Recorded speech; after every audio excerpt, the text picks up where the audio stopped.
Bonjour, dans cette vidéo, nous allons voir de façon simplifiée ce que sont les réseaux informatiques. Pour commencer, on se pose la question de savoir comment peut-on échanger des informations entre deux ordinateurs. Avec une clé USB, on peut transférer les fichiers d'un ordinateur à l'autre, mais c'est fastidieux.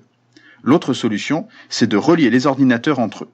On a vu dans une autre vidéo qu'il fallait des cartes réseau placées à l'intérieur des ordinateurs et que l'information peut voyager par les câbles réseau, par la Wi-Fi, par la fibre optique, etc.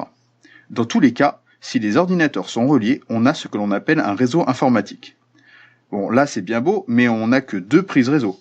Mais comment fait-on pour relier plus de 3 ordinateurs? Eh bien la solution, c'est d'utiliser un commutateur, une sorte de prise multiple réseau. On va pouvoir brancher 1, 2, 3, 10 ordinateurs, et même une imprimante réseau, ou encore un serveur informatique.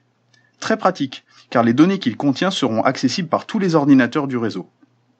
On peut également connecter un point d'accès Wi-Fi qui permettra de relier des portables, tablettes, smartphones en Wi-Fi. Le réseau que l'on a ici s'appelle un réseau local.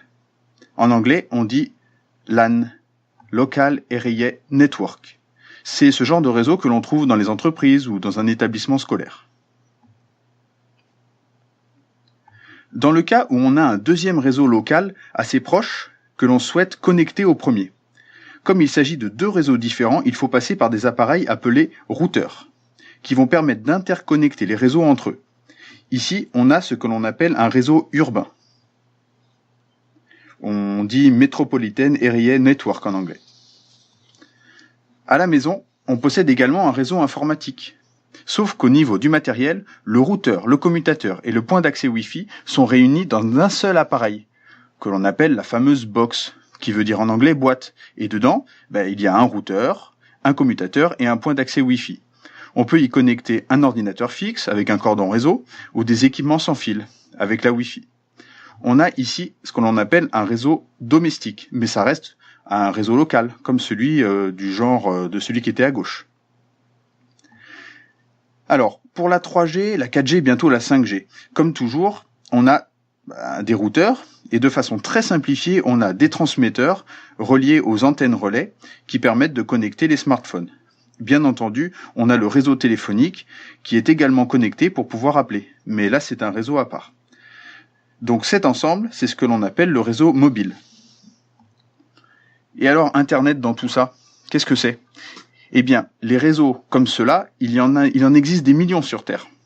Il n'y a qu'à ajouter celui du voisin, par exemple, auquel il faut ajouter les réseaux des très nombreux sites web, comme par exemple Wikipédia, Google, etc. Et pour relier tous ces réseaux entre eux, il y a répartis sur la planète de très nombreux routeurs. Vous vous souvenez, les mêmes que ceux que l'on trouve dans chaque réseau local. Et tous ces routeurs et ces réseaux sont interconnectés entre eux.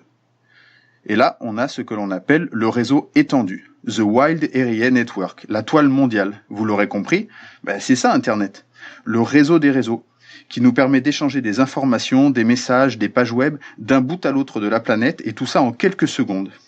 Voilà, maintenant vous en savez un peu plus sur les réseaux.